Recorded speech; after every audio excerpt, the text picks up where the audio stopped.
Bonjour chers téléspectateurs et téléspectatrices, loué soit Jésus-Christ. Bienvenue au rendez-vous des héros de la foi. Aujourd'hui 2 mai, l'Église fait mémoire de Saint Athanase d'Alexandrie.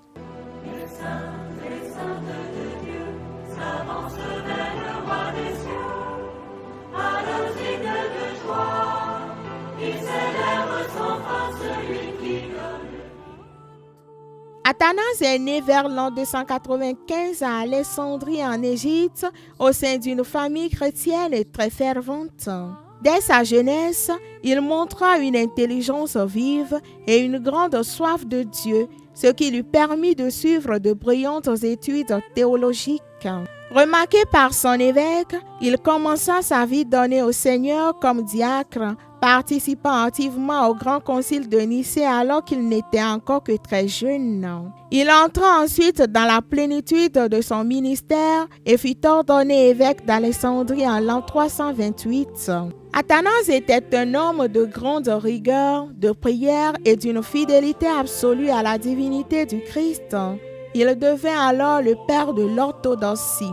Il a œuvré pour la défense de la vraie foi contre l'hérésie arienne, insistant sur le fait que Jésus est vrai Dieu et vrai homme. On lui doit aussi de nombreux écrits doctrinaux qui ont profondément marqué l'histoire de l'Église et continuent de le faire. Son épiscopat de 45 ans fut marqué par de nombreuses épreuves, dont 5 exils qui durèrent au total 17 ans. Malgré les persécutions et les exils, Athanase a œuvré pour l'unité de l'Église, insistant sur la formation solide des fidèles et la réforme de la vie monastique.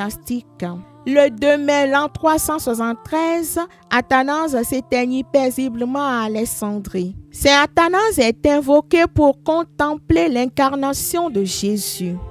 En ce 2 mai, nous fêtons également Saint Boris de Bulgarie. Il est né au 9e siècle.